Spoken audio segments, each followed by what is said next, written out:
Buenos días, todavía, ya. Buenas tardes. Estamos muy justos. Un segundo, mi hermano, nada más para compartir el modo presentación.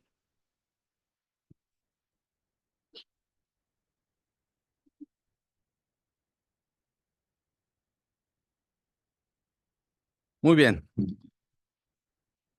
Creo que en esta mañana se ha compartido acerca del amor de Dios. Hemos eh, visto a lo largo de lo que nuestros hermanos han compartido, a lo largo de ahorita en los testimonios que se han dado.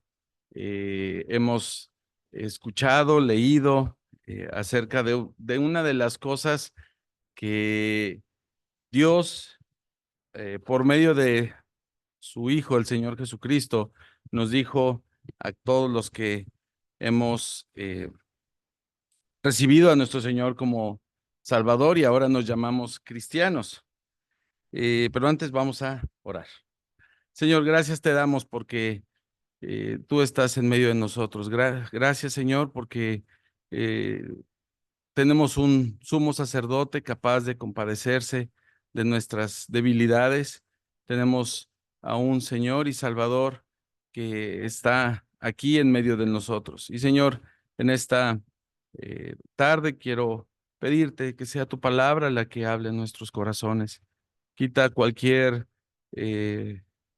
sentido de humana sabiduría, sino que sea la palabra tuya la que sea la que conforte, la que redarguya a nuestros corazones delante de ti. Gracias te damos, gracias por esta oportunidad que tenemos de abrir tu palabra y aprender un poco más acerca de ti y lo que quieres para nosotros. En tu nombre oramos. Amén.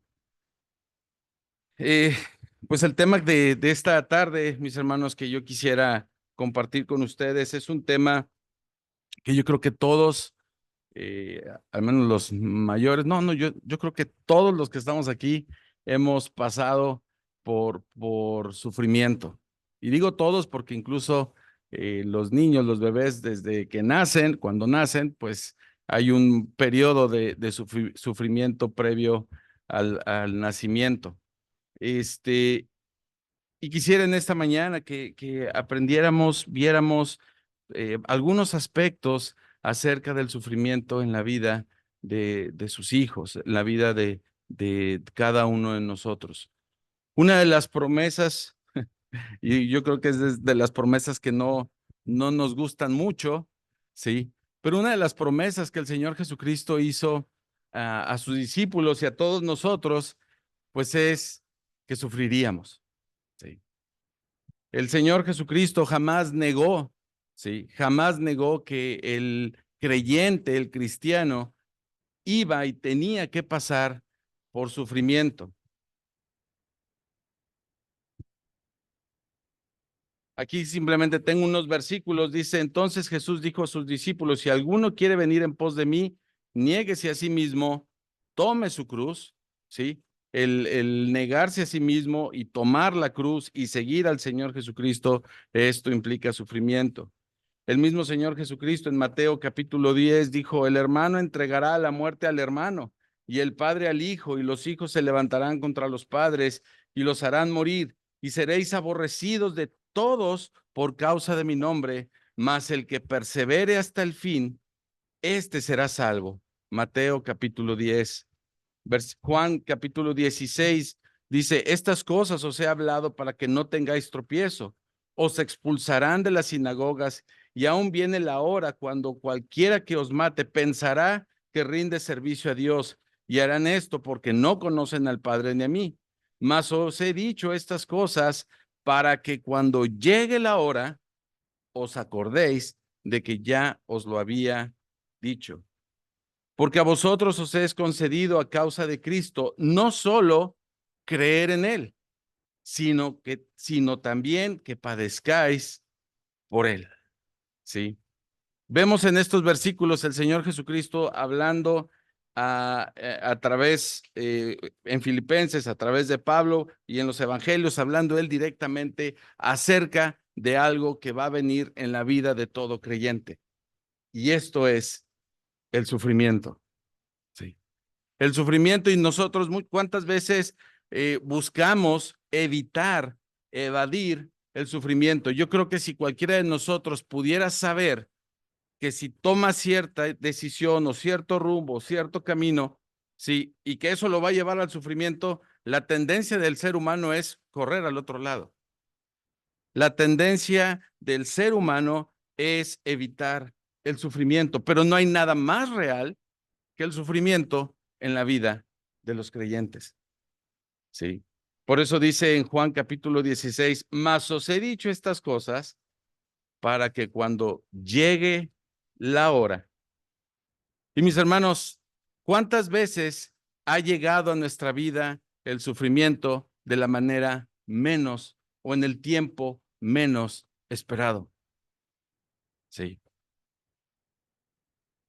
Cuando pensamos que llevamos una vida tranquila, de bonanza, que estamos, vamos a decirlo así, de una manera plena, como diría, se dice en el mundo, y de repente llega el sufrimiento.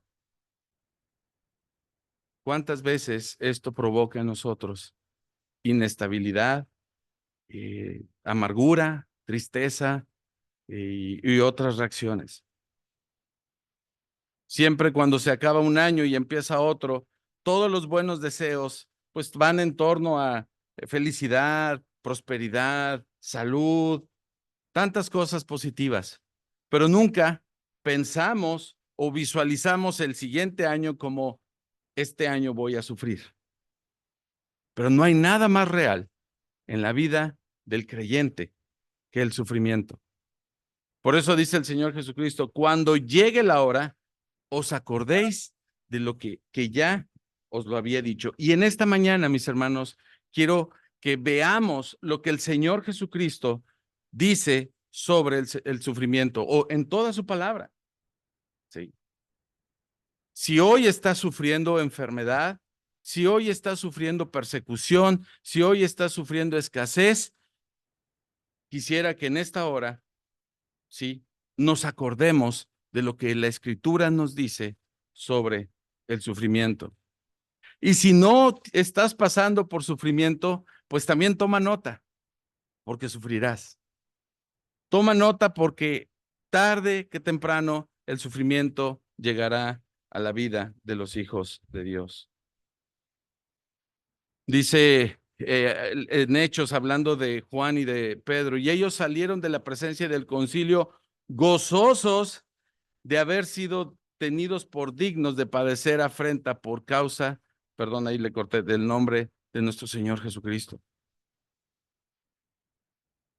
Estos hombres, después de haber sufrido, dice que el gozo de ellos radicaba en que vieron su sufrimiento en, vamos a decirlo así, como con cierta compatibilidad con nuestro Señor Jesús, con los sufrimientos del Señor Jesucristo. El Señor Jesús dijo en Juan 16:33, estas cosas os he hablado para que en mí tengáis paz. En el mundo tendréis aflicción, pero confiad, yo he vencido al mundo. Dice la Escritura, pues qué gloria es, ¿saben qué? Perdón, no, aquí está. ¿Qué gloria es si pecando sois abofeteados y soportáis, mas si haciendo lo bueno sufrís y lo soportáis, esto ciertamente es aprobado delante de Dios, pues para esto fuisteis llamados, porque también Cristo padeció por nosotros, dejándonos ejemplo para que sigáis sus pisadas. Si alguien te invitó, si alguien te habló del cristianismo, diciéndote que en aceptando al Señor como Salvador, si alguien te dijo que es para que tengas una vida bien contenta y llena de buenas experiencias, te mintieron. Dice la Escritura, y ahorita les comparto el pasaje, ¿sí? Dice que nosotros fuimos llamados a sufrir. Fuimos llamados a sufrir. Pero esto es lo maravilloso de este llamamiento. El Señor Jesucristo nos puso ejemplo de cómo enfrentar el sufrimiento. Y dice aquí, dejándonos ejemplo para que sigáis sus pisadas. Y alguien podría pensar, cuando se le diga, bueno, es que el Señor Jesucristo también sufrió, también fue tentado, y alguien podría pensar, pues sí, pero Él es Dios, pues sí, pero Él es el Hijo de Dios, como si el sufrimiento del Señor Jesucristo en esta tierra, ¿sí?, no hubiera sido igual al que Él sabía que nosotros íbamos a enfrentar. Dice en la Escritura que tenemos un sumo sacerdote que se compadece de nuestras debilidades. Hebreos capítulo 2, versículo 10, y vamos para allá, mis hermanos.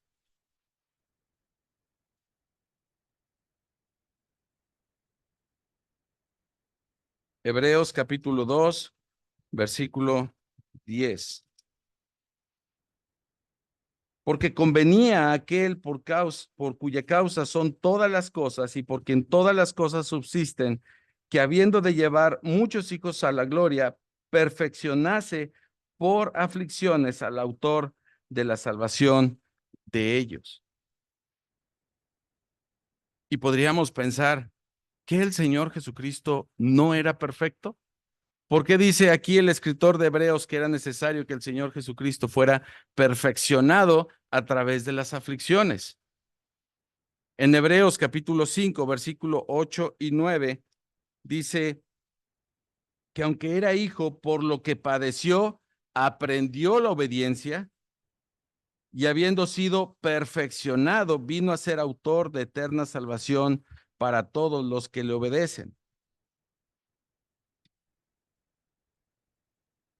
¿Que el Señor Jesucristo no era perfecto? Por supuesto que sí. Pero ¿por qué la Escritura nos dice que fue perfeccionado a través de las aflicciones? ¿Que el Señor Jesucristo no fue obediente en toda su expresión? Sí, porque la Escritura nos dice que por las aflicciones, por el sufrimiento, aprendió la obediencia por lo que padeció. Porque, y esto es lo que cuando nos dice la Escritura que fue perfeccionado, quiere decir que conoció en todos los sentidos, ¿sí?, lo que era obedecer a pesar de las aflicciones. Es decir, él en su gloria, en su morada celestial, ¿sí?, era obediente, siempre fue obediente, pero no conocía lo que era el sufrimiento. ¿Y cómo podía pedirle a nosotros, a sus hijos, que llevaran el sufrimiento de una manera hacia una perfección si él no hubiera experimentado lo mismo? ¿Cómo podría decir a sus hijos que obedecieran y fueran fieles, aunque esto implicara el sufrimiento, si él no primero era sometido a este mismo tipo de sufrimiento para ser obediente? Lo que dice la Escritura es que el Señor Jesucristo en su humanidad, ¿sí?, pudo experimentar la perfección a través de las aflicciones y la obediencia, aunque la obediencia tuviera como consecuencia el sufrimiento. Dice aquí mismo en Hebreos que Jesucristo fue tentado en todo según nuestra semejanza, pero sin pecado. Entonces, cuando se quiere desestimar o subestimar el hecho de que el Señor Jesucristo sufrió, el hecho de que el Señor Jesucristo fue tentado, decir, bueno, es que Él era Dios, sí, pero fue hecho hombre y llevó el sufrimiento de la manera en que tú y yo llevamos el sufrimiento. Por eso dice que tenemos un sumo sacerdote que puede compadecerse de nuestras debilidades, porque Él estuvo en esta tierra sometido a todas las tentaciones, a todas el sufrimiento que tú y yo podemos llevar. Pero la Escritura dice, pero sin pecado. ¿Ustedes creen que cuando el Señor Jesucristo estaba en ese, después del ayuno tan prolongado, y que el diablo le dice, pues convierte estas piedras en pan. ¿Ustedes no creen que el Señor Jesucristo tenía hambre? ¿Sí? Y sí, su cuerpo tenía la necesidad de comer ese pan que el diablo le estaba proponiendo que convirtiera las piedras en pan. Por supuesto que sí. Pero él rechazó lo que era el deseo de su carne por seguir, ¿sí?, esa dependencia total de su padre. O voy más allá. ¿Ustedes no creen que cuando el enemigo lo pone y le muestra todos los reinos y le dice, mira, Señor Jesús, te doy todo esto, te doy todo esto, tú quieres el corazón de los hombres, tú quieres que ellos te sigan, te lo doy y no tienes que morir? ¿Ustedes creen que para él no fue esa tentación el que le hayan puesto en los reinos y evitar la cruz? ¿No era para el Señor Jesucristo una tentación el evitar el sufrimiento obteniendo todos los reinos que el enemigo le puso a sus pies? Claro que sí. Claro que sí, porque él en su posición de hombre, para poder compadecerse de los que habríamos de venir después de él, para poder compadecerse, él tenía que experimentar a través del sufrimiento esa perfección y esa obediencia. Nuestro Señor Jesucristo alcanzó la perfección en todos sus sentidos, en su deidad y en su humanidad. Tenía que ser el precursor en el camino del sufrimiento.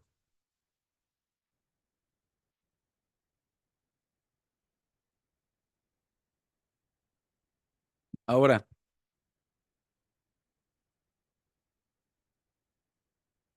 dice, el sufrimiento es para nuestra madurez y perfección. Nos gloriamos en las tribulaciones por el resultado que debe producir. Ciertamente a nadie, sí, a nadie nos gusta estar en esas tribulaciones, en ese sufrimiento. Cuando nuestra mirada está enfocada en el sufrimiento mismo, podría venir el desánimo, podría venir la tristeza o podría venir la depresión o la amargura. Dice la Escritura, y no solo esto en 1 de Pedro 5:3, y no solo esto, sino que también nos gloriamos en las tribulaciones. Alguien podría pensar, ¿masoquistas? ¿Quién se gloría en las tribulaciones? Nos gloriamos en las tribulaciones, sabiendo que la tribulación produce paciencia. Y mis hermanos, aquí tengo resaltado la palabra produce, porque cada prueba que tú enfrentas, cada prueba que yo enfrento y que todos enfrentamos, tiene un resultado, ya sea para vida o ya sea para muerte, ¿sí? Produce, dice, que nos gloriamos en las tribulaciones sabiendo que la tribulación produce paciencia. Cuando el creyente toma el sufrimiento y toma las pruebas y toma las tribulaciones buscando el fruto apacible que el Señor quiere de sus hijos, siempre producirá un fruto del Espíritu. La tribulación produce paciencia y la paciencia prueba y la prueba esperanza y la esperanza no avergüenza, porque el amor de Dios ha sido derramado en nuestros corazones por el Espíritu Santo que nos fue dado. Si se fijan, hay mucha similitud entre este versículo en Primera de Pedro 5:3 y el versículo de Santiago 1:2 y 3. Pareciera que fue la misma persona que lo escribió. Son personas diferentes, pero el autor es el mismo. Es decir, el propósito del sufrimiento, la Escritura siempre nos lo ha marcado y nos lo marca en su palabra. Dice en Santiago, hermanos míos, tened por sumo gozo cuando os halléis en diversas pruebas. El versículo anterior decía que nos gloriamos en las tribulaciones. Regreso a Santiago, sabiendo que la prueba de vuestra fe produce paciencia, mas tenga la paciencia su obra completa para que seáis perfectos y cabales o completos sin que os falte cosa alguna. Cuando estemos en esas pruebas, cuando estemos en el sufrimiento, recordemos, como dijo el Señor Jesús, estas cosas. Recordemos que cada prueba que tú enfrentas, el Señor espera un resultado, sí, para su gloria y para su honra. Toda prueba tiene un resultado, como decíamos hace un instante. Pero puede ser un resultado carnal para muerte o puede ser un resultado para vida. Dice aquí que la paciencia que viene a través de la prueba, dice, tenga su obra completa. Mis hermanos, nuestro Dios es un Dios que lo que empieza, lo termina. Sí. No deja el trabajo en sus hijos a medias. Aquel que comenzó la buena obra, la perfeccionará. Y aquí dice, para que tenga la paciencia su obra completa, para que seáis perfectos y cabales, sin que os falte cosa alguna. Dice en 1 Corintios 4, 17 y 18, porque esta leve tribulación momentánea produce en nosotros un cada vez más excelente y eterno peso de gloria, no mirando nosotros las cosas que se ven, sino las que no se ven, pues las cosas que se ven son temporales, pero las que no se ven son eternas. Como Pablo dice, esta leve tribulación. Dani, ¿cuántas semanas duraste en el hospital? 10 días. Elisa, 13 días. Y podríamos mencionar, y esos 10 días, pues diríamos, ¿se te pasaron así? No. Nuestros hermanos que llevan enfermedades por mucho tiempo, podríamos decir, ¿esta leve tribulación? Depende qué perspectiva lo veamos. Si lo comparamos con la eternidad, si nuestros ojos están puestos en la eternidad, si nuestros ojos están puestos en lo eterno, en lo glorioso, es una leve tribulación. Pero si nuestros ojos están puestos en lo terrenal, en lo que es en este mundo, sí, se nos hará una prueba larga, tediosa, sí. Dice aquí Pablo que las pruebas es para que nuestros ojos estén enfocados en lo eterno, sí. Entonces, la prueba tiene que producir algo bueno para gloria del Señor. La prueba, sí, tiene que hacer una obra completa, no a medias, sí. Cuando platicábamos acerca de las pruebas y cuando dieron de alta a nuestra hija, nos decían, pues lo bueno es que la prueba ya pasó. No. La prueba se termina hasta que el Señor cumple el propósito en la vida de sus hijos, aunque la circunstancia adversa ya haya pasado. Porque cuántas veces vienen problemas a nuestras vidas y buscamos al Señor y clamamos al Señor, pero nuestras oraciones son respondidas, pasamos la tribulación y regresamos a nuestros caminos alejados del Señor. Sí. La prueba tiene que tener una obra completa hasta que nuestra vida alcance esa madurez y esa gloria que merece nuestro Señor Jesucristo. Vamos a ver 3 tipos de sufrimiento. Sufrimiento por disciplina, sufrimiento purificador y sufrimiento para llevar fruto. Sí. Dice Hebreos capítulo 12, versículos 5 al 7, que el Señor al hijo que ama, lo disciplina. ¿Sí? Al hijo que ama, lo disciplina. No pretendemos o no pretendamos, hago nada más un preámbulo, un antecedente, no pretendamos ser como los amigos de Job, ¿sí? Que digamos, es que él sufre por esto. Es que lo que pasó es que seguramente, y empezamos a sacar nosotros nuestras conclusiones. Este estudio es para que a nosotros mismos nos examinemos, ¿sí? Dice que el Señor al hijo que ama disciplina. Hebreos 12, versículo 5. Y habéis olvidado la exhortación que como a hijos se os dirige diciendo, hijo mío, no menosprecies la disciplina del Señor, ni desmayes cuando eres reprendido por él, porque el Señor al que ama disciplina y azota a todo el que recibe por hijo. Sí. Hay que entender que la gente que no conoce al Señor, cuando sufre, ¿sí? No es porque Dios los esté disciplinando, porque Dios disciplina a sus hijos, ¿sí? Muchas veces las personas cuando sufren y son personas que no conocen al Señor ni tienen temor del Señor, simplemente están sufriendo por sus propias consecuencias de sus actos o porque Dios les está hablando por algún propósito, ¿sí? Pero no es que Dios esté disciplinándolo como hijo a alguien que no conoce. De hecho, Hebreos dice que aquellos son bastardos, ¿sí? Pero a los que son sus hijos, el autor le dice, perdón, no menospreciéis la disciplina del Señor. Mis hermanos, ¿alguien podría menospreciar la disciplina?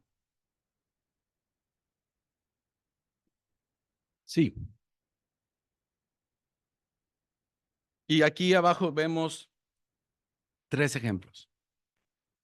Cuando tú sabes que el Señor te está disciplinando, lo primero que tenemos que hacer nosotros es voltear a ver qué es lo que el Señor quiere reprender en nuestras vidas. El primer ejemplo es Saúl. Dios lo desechó por su desobediencia a la palabra que Dios o a la instrucción que Dios le había dado. Dios desechó a Saúl. ¿Y saben qué pasó con Saúl? Le importaba más su reputación que lo que Dios pensaba de él. Cuando el profeta le dice que por su desobediencia ha sido desechado, él lo único que le pidió es, bueno, primero se escudó, ¿sí? El pueblo. Y después le dice, bueno, Samuel, está bien, solamente entra conmigo para que vean todos como que yo gané, ¿sí? No menosprecies la disciplina que Dios da cuando un hijo es desobediente y rebelde a sus caminos. Saúl fue desechado. A él le importaba su prestigio, su reputación. Y cuando experimentó la soledad y la lejanía de Dios, ¿sí? Porque dijo el profeta, no me volverás a ver, él empezó a amargarse contra los que le rodeaban. ¿Alguien se ha preguntado por qué le aventó la espada a David? No había razón. Dios había escogido a David para ser rey, ¿sí? Pero toda esa amargura por haberse sido desechado por su desobediencia, Saúl la desfogó contra sus semejantes. En lugar de entender que la disciplina del cual era objeto era por sus actos, por su rebeldía. Otro ejemplo, Elí. Otro hombre que también fue desechado de su ministerio que tenía asignado por una razón. No estorbó a sus hijos. Sus hijos hacían blasfemar, que el pueblo blasfemara el nombre de Dios, ¿sí? Y cuando Samuel va y le dice, ¿saben cuál fue la respuesta del profeta? Pues que pase lo que tenga que pasar, ¿sí? Menosprecio, pues ni modo, pues que si me va a pues que me castigue. No menosprecies la disciplina del Señor. El tercer ejemplo, y es el contraste. Cuando veo la vida de Saúl y la vida de David, yo digo, es que el pecado de David fue más grave que el de Saúl. Si pudiéramos poner una balanza, ¿sí? David incluyó en su pecado adulterio, codicia, mentiras, asesinato. ¿Cuál fue la diferencia? La diferencia es que cuando David fue enfrentado con su pecado, su respuesta fue, yo pequé. Y vino un arrepentimiento donde obviamente que a David le pudo y le dolió mucho la consecuencia y el castigo y la disciplina que Dios le puso, que fue la vida de su hijo. Obviamente le pudo eso, pero le pudo más haberle fallado a su Dios. No menosprecies la disciplina del Señor. Dice en el Salmo 119:67. Yo se los leo. Salmo 119:67. Antes que fuera yo humillado, descarriado andaba, mas ahora guardo tu palabra.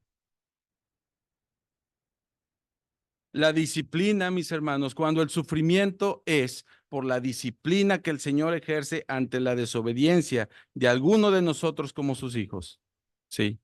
Lo que Él espera es ese arrepentimiento, es esa obediencia, es ese reconocer que le hemos fallado a nuestro Dios. Y dice aquí, antes que fuera yo humillado, lastimado, andaba descarriado, ¿sí? Mas ahora guardo tu palabra, ¿sí? El contraste entre un hijo de Dios que ha sido disciplinado, que se ha arrepentido por su pecado y ha cambiado su rumbo, ¿sí? Bueno, perdón, el contraste es ese, que ha cambiado su vida. No puede ser el mismo, ¿sí? David, cuando fue confrontado por su pecado, lloró la muerte de su hijo, la enfermedad, y cuando muere su hijo, ¿sí? Sí, continuó con lo que Dios le había mostrado. El sufrimiento por disciplina no es para huir del Señor, apartarse de la iglesia o apartarse de los hermanos. A veces nuestra reacción a la disciplina del Señor, ¿sí? Es como Saúl. Pues veo aquí quién puede, ¿sí? ¿Quién me la hizo? ¿Quién, sino quién me la pague? Sí. La disciplina, el sufrimiento por disciplina, no, el propósito de Dios no es huir de la iglesia, huir de la comunión con los hermanos. El propósito de la disciplina es el arrepentimiento y la restauración. Sí. El sufrimiento, Dios lo usa cuando nos disciplina para ir a Él. Tenemos que tener cuidado con el pecado. Sí. De hecho, el sufrimiento entró en este mundo a causa del pecado. Antes de que Adán y Eva pecaran, no había sufrimiento como tal. El sufrimiento fue consecuencia del pecado del hombre. Tenemos que tener cuidado, mis hermanos, sí, porque cuando pecamos, o permitimos el pecado en nuestra vida o en nuestro corazón, no solo ofendemos a nuestro Dios, de alguna manera traemos sufrimiento a nuestra vida, a la vida de nuestra familia, incluso a la iglesia. Dice en 1 Corintios 11:29, cuando se toma de la cena indignamente, dice Pablo que tomando indignamente hay muchos enfermos, debilitados y muchos duermen. Cuidado, mis hermanos, que no menospreciemos cuando el sufrimiento viene por disciplina. Porque lo que el Señor quiere es como ese hombre, reconocer delante de Dios que hemos pecado, el pecado que haya sido, ¿sí? Lo reconozcamos, nos arrepintamos y seamos restaurados. Antes que fuera yo afligido, descarriado andaba, mas ahora guardo tu palabra. Sufrimiento purificador.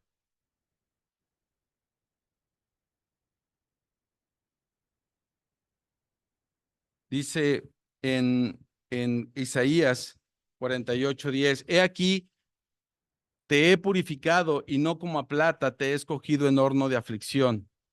Por mí, por amor de mí mismo lo haré, para que no sea amancillado mi nombre o manchado mi nombre, y mi honra no la daré a otro. Hay veces, mis hermanos, también en la vida del creyente, que el sufrimiento no es por una disciplina, por algún pecado específico que el creyente haya cometido. El sufrimiento también es para purificar lo imperfecto en nuestras vidas.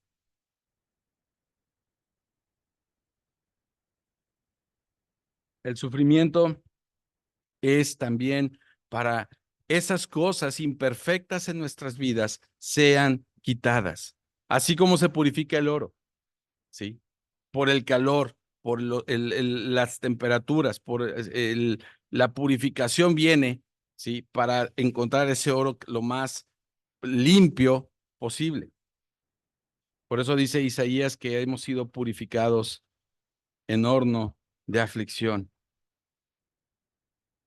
Dice en 1 Pedro 1:6 y 7, en el cual vosotros os alegráis, aunque ahora por un poco de tiempo, si es necesario, tengáis que ser afligidos en diversas pruebas, para que sometida a prueba vuestra fe, mucho más preciosa que el oro, el cual, aunque perecedero, se prueba con fuego, sea hallada en alabanza, gloria y honra cuando sea manifestado Jesucristo.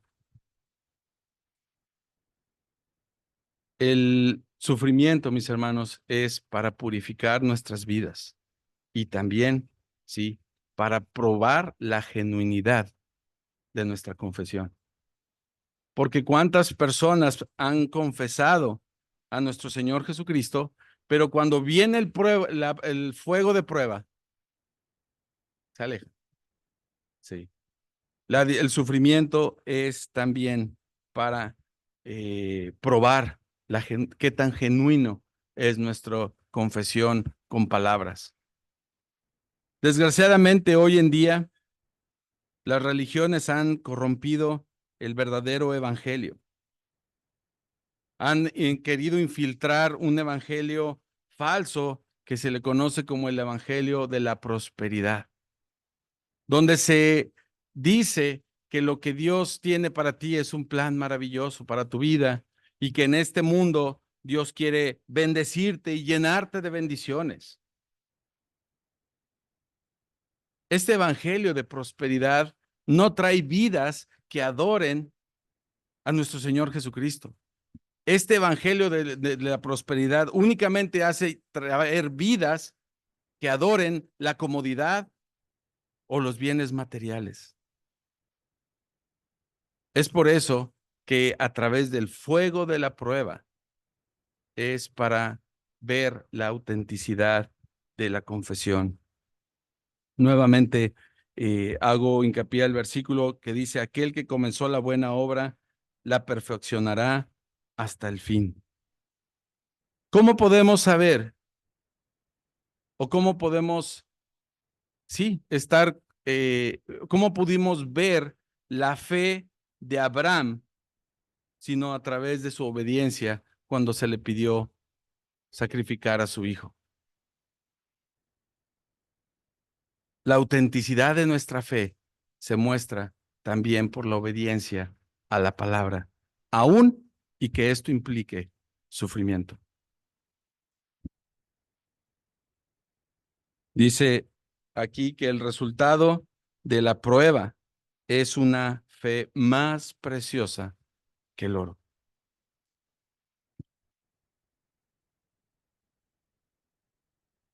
Y el otro aspecto del propósito del sufrimiento es para llevar más fruto. Sí. Todo aquel que lleva fruto lo limpiará para que lleve más fruto. Y esto es únicamente también, así como la disciplina, también está relacionado a los hijos de Dios. Porque dice aquí mismo Juan que el que no lleva fruto es desechado. Sí. Mi hermano, el creyente fiel, el creyente que lleva fruto, también va a sufrir. Sí.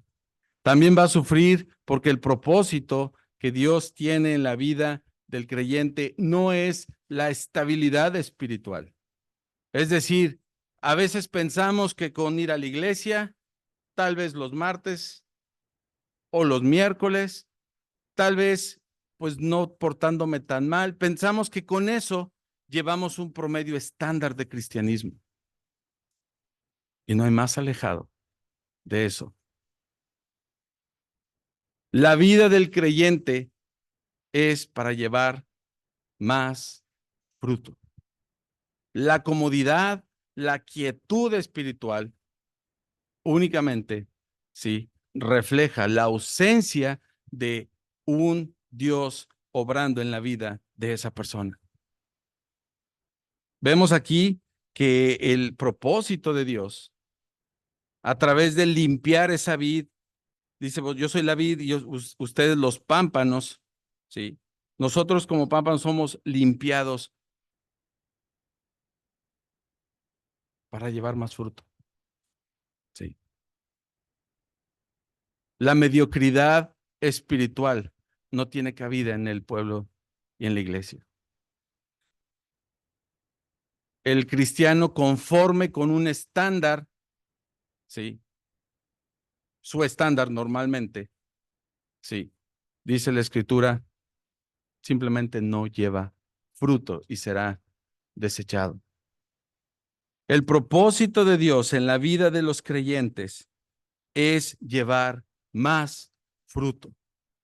Si hoy llevas fruto, Dios quiere que lleves más fruto. ¿Cuánto es suficiente? Sí. ¿Cuánto es suficiente?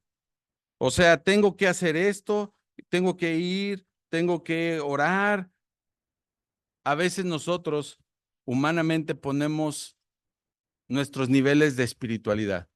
Yo creo que con que vayamos los domingos, yo creo que con que tenga una Biblia abierta en mi casa, con eso ya soy cristiano o doy testimonio. No, mis hermanos. El propósito de una vida o el propósito para una vida del creyente es llevar más fruto del que llevas ahora. Si tu vida espiritual es igual o peor que hace 10 años, cuidado. Entonces a lo mejor vas a estar en el proceso de la purificación o incluso en el proceso del sufrimiento por disciplina. Tu vida espiritual tiene que ser diferente a lo que ha sido el mes pasado, el año pasado y todo tu tiempo hacia atrás. Tu vida debe llevar más fruto. Me llama la atención aquí este pasaje en Jeremías 48, 11 y 12. Dice, quieto estuvo Moab desde su juventud y sobre su sedimiento ha estado reposado. Y no fue vaciado de vasija en vasija, ni nunca estuvo en cautiverio. Nunca sufrió. ¿Sí? Quieto estuvo Moab desde su juventud. sobre su sedimento ha estado reposado. ¿Sí? Yo creo que este ejemplo es la vida del creyente, donde en su vida no pasa absolutamente nada. ¿Sí? Donde está quieto, donde pues no sufro tanto, pues uno que otro problemita, pero llevo una vida quieta. La vida del creyente no puede estar en quietud. Dice, por tanto, quedó su sabor en él y su olor no se ha cambiado. ¿Sí? ¿Cuántos creyentes que se dicen creyentes aceptaron al Señor hace 15 años y sus frutos son los mismos hoy o su vida es igual? ¿Cuántos se dicen creyentes hace tantos años, meses y no hay un cambio? Hay una quietud espiritual. Por eso vienen días, ha dicho Jehová, en que yo le enviaré trasvasadores que le trasvasarán. Mis hermanos, así es también el sufrimiento. Cuando llevamos una vida aparentemente tranquila, ¿sí? Dios manda esas pruebas para movernos el piso, como se dice, para quitar la comodidad espiritual en nuestras vidas, para quitar el conformismo espiritual pensando que esto es llevar la vida de una manera llevadera. Cuidado con las iglesias que tienen esta quietud, ¿sí? Porque Dios hará lo que tenga que hacer para empezar a trasvasarlos. Y aquí el ejemplo que hace es en la forma en que ellos preparaban el vino de calidad, pues era en el movimiento continuo y lo que los sedimentos, sí, las impurezas se quedaban abajo, lo trasvasaban, dejando lo imperfecto, y así era un proceso para ir mejorando este vino. Y así es la vida del creyente. La vida del creyente va siendo movida para llevar más fruto de tal manera que cuando es trasvasado, ¿sí? Lo pecaminoso, lo que no le agrada al Señor, se quede y vaya cambiando y su olor vaya cambiando para un olor fragante. El sufrimiento puesto en la vida del creyente es para llevar más fruto. Por eso dice la Escritura que no nos sorprendamos del fuego de prueba. Sí.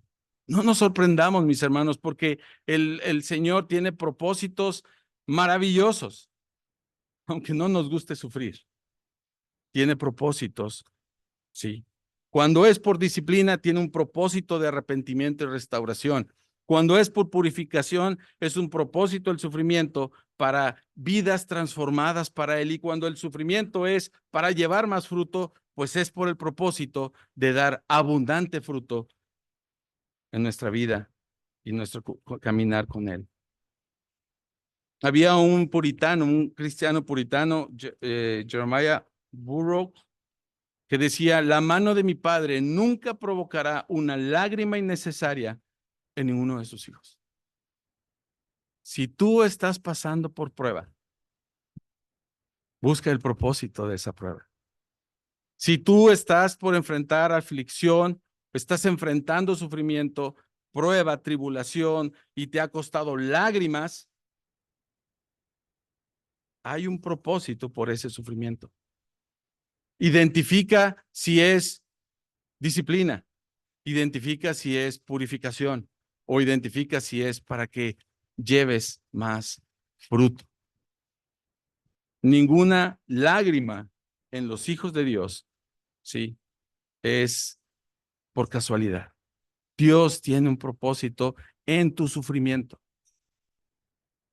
Y como veíamos al principio, Él aprendió la obediencia y Él fue perfeccionado por medio del sufrimiento, mis hermanos, porque el padecimiento y el sufrimiento que tú tengas ahora, no lo tienes que enfrentar solo. Contigo estará ese consolador, contigo estará el Señor que sabe perfectamente y entiende tus debilidades. Él se compadece de nuestras debilidades y Él quiere ir con nosotros en ese proceso, en ese sufrimiento, aún el que es por disciplina. El Señor estará ahí hasta que seas quebrantado y vengas a los pies nuevamente de tu Señor, si es por purificación o si es para llevar más fruto. Y por último, mis hermanos, nada más, hay un pasaje que se asocia mucho con el tema del sufrimiento, cuando el Señor Jesucristo calma la tempestad. Y no sé cuántos de ustedes han estado en medio del mar, en una tormenta o en una tempestad, o cerca de ella. Sí.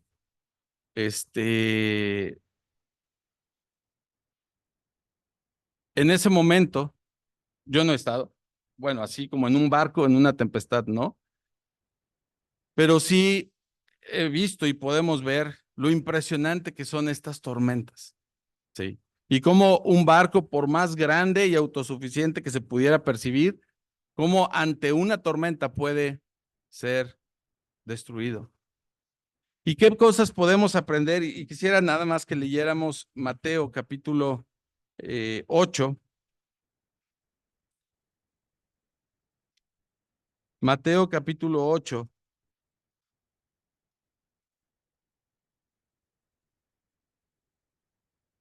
versículo 23. Y entrando él en la barca, sus discípulos le siguieron. En Marcos y en Lucas, el Señor Jesús es el que le dice a los discípulos, vayamos al otro lado. Es decir, quien quiso tener a sus discípulos en esa barca fue el Señor. Sí. Mis hermanos, todo sufrimiento, y lo hemos venido diciendo, todo sufrimiento, así como el Señor Jesús les dijo a los discípulos, entremos a la barca y pasemos del otro lado, el fuego, la prueba, el sufrimiento, todo el Señor lo permite en tu vida con un propósito. No hay casualidades, no es me tocaba. Tan inexplicable, y ahora lo hemos entendido, que a los 4 doctores que atendieron a Elisa, les preguntamos si había una razón médica por el cual ella obtuvo ese virus, esa enfermedad. Y nos dijeron, razón médica no la hay. Sí. Pero cuando vemos en la escritura, hay una razón y hubo una razón espiritual. Sí. Una razón con un propósito divino por el cual fuimos metidos en esa barca. Si tú estás en una prueba, estás en esa prueba porque el Señor quiso que estuvieras ahí. Pero el Señor está contigo en esa barca. Sí. No hay prueba ni sufrimiento que esté fuera del propósito de Dios para nuestras vidas. El Señor fue el que metió a sus discípulos en la barca y dio la instrucción de cruzar el mar. Dice la Escritura, todas las cosas ayudan a bien a los que aman a Dios.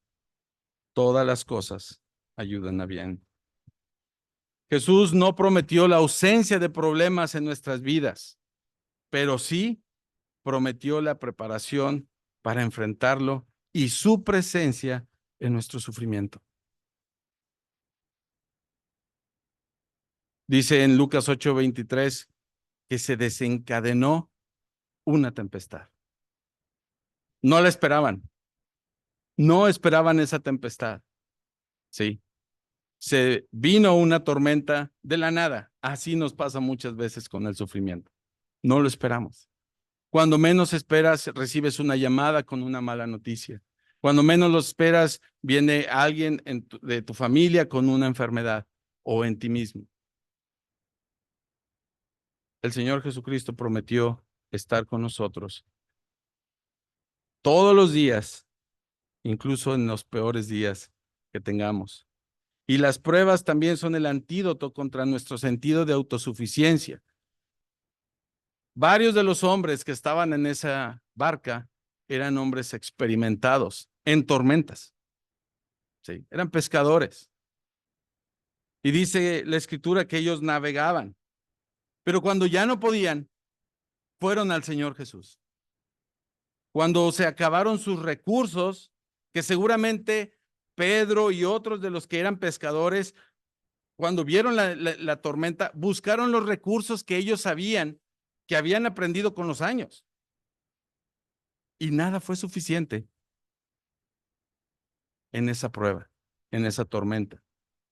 Las pruebas son el antídoto contra nuestra autosuficiencia, de sentir que yo puedo, sí, de sentir que en nosotros hay el poder emocional, físico, económico, para enfrentar lo que venga. Las pruebas nos llevarán a reconocer que fuera y sin el Señor Jesucristo no somos nada. Las pruebas o aflicciones también evidencian el estado real de nuestra fe. Le dicen al Señor Jesús, ¿qué no te importamos? ¿No tienes cuidado de que perecemos? Sí. Y el Señor Jesús a través de esta prueba les responde en dónde es lo que el Señor quería tratar con ellos. Les pregunta, ¿cómo no tenéis fe? O les dice, hombres de poca fe, o ¿dónde está vuestra fe? Las pruebas, las tormentas como con estos hombres, evidenciaron lo peor del hombre y sacaron lo peor, dudando del cuidado del Señor. Y el Señor les dice, ¿dónde está tu fe? Identifiquemos a través de las pruebas lo que el Señor quiere tratar y trabajar en nuestras vidas. Las pruebas convierten nuestro conocimiento teórico en un verdadero conocimiento vivencial de nuestro Dios. Dicen estos hombres, ¿quién es este que aún los vientos y las aguas manda y le obedecen? ¿Sí? Job exclamó, de oídas te había oído, mas ahora mis ojos te ven. Mis hermanos, si en la prueba que estás enfrentando o en la que vas a enfrentar, no contemplas y no has visto los atributos de Dios y no has experimentado, ¿sí?, el poder de Dios y el consuelo de Dios y la compañía de Dios en esas pruebas, entonces no estás tomando ni recibiendo la prueba como el Señor quiere que lo hagas. Job después dijo de la prueba, lo que había escuchado, ahora lo viví. Sí. A través de las aflicciones podemos conocer tantas cosas que vemos en la Escritura de un Dios poderoso, las hacemos y se hacen vivas en nuestras vidas al estar en la tribulación. Y quiero concluir, mis hermanos,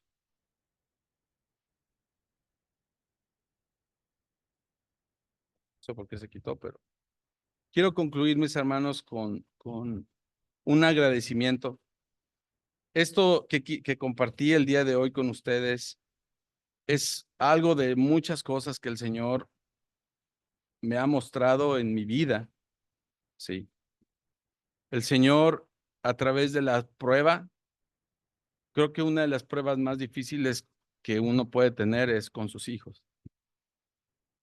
Y el Señor, en este tiempo, dice Santiago que al final de la prueba vemos que el Señor es muy misericordioso y compasivo. Cuando estos hombres clamaban al Señor Jesús, diciendo y dudando del cuidado, cuando el Señor les hace ver lo que era lo deficiente en ellos, el Señor solo dijo una palabra, dijo, calla, y todo se hizo bonanza. ¿Cuántas veces cuando estamos en enfermedad anhelamos que el Señor solamente diga la palabra y nos libre de la prueba? Pero esto no sucederá, mis hermanos, hasta que Él haya cumplido su propósito en nuestras vidas. Dice el Salmo 42:5, ¿por qué te abates, alma mía, y por qué te turbas dentro de mí? Mi hermano, si en tu momento de prueba o de aflicción viene el desánimo, la tristeza, recuérdale a tu tristeza, recuérdale a tu desánimo, recuérdale a tus problemas lo grande que es tu Dios. Así lo hizo el salmista. ¿Por qué te abates, oh alma mía, y por qué te turbas dentro de mí? Espera en Dios, pues he de alabarle, salvación mía y Dios mío. El último mensaje que dio mi papá antes de fallecer fue 20 días aproximadamente antes de que él partiera con el Señor. Y fue un 27 de marzo en la iglesia de Lirios. No, no era Lirios. Bueno, era Torreón Jardín. Eh, la última vez que él compartió la palabra fue el 27 de marzo, allá con los hermanos de Torreón Jardín.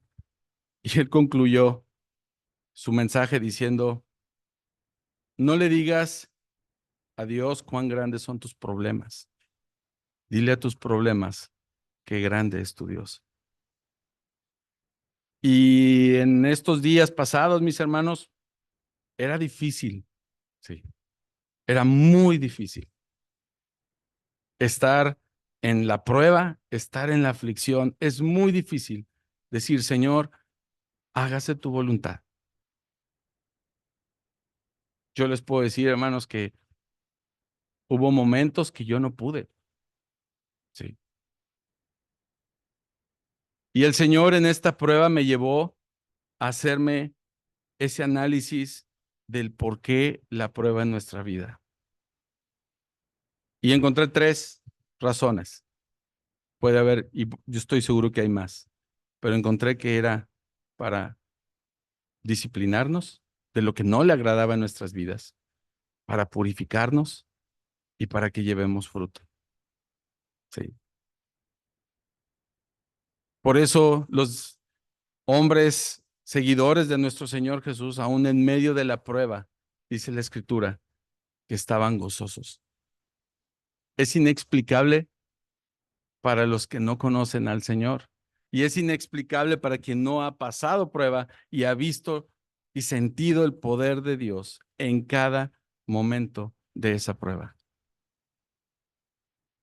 Pero cuando experimentas la misericordia de Dios, solamente nos queda gozarnos en el gran Dios que tenemos. El Señor dejó escrito esto para que cuando enfrentemos la prueba, nos acordemos. Sí, nos acordemos. Nosotros damos gracias, mis hermanos, a Dios por la vida de ustedes, por sus oraciones, sí, porque esta prueba llegó inesperada. 31 de diciembre, todos aparentemente deseándonos año nuevo, y 1 de enero empezamos en el hospital. Pero bueno fue para nosotros el haber sido humillados. Bueno fue el haber sido afligidos. La prueba no ha terminado. Y no me refiero a la salud de Elisa. La prueba no ha terminado porque terminará cuando el Señor haya cumplido sus propósitos en nuestras vidas.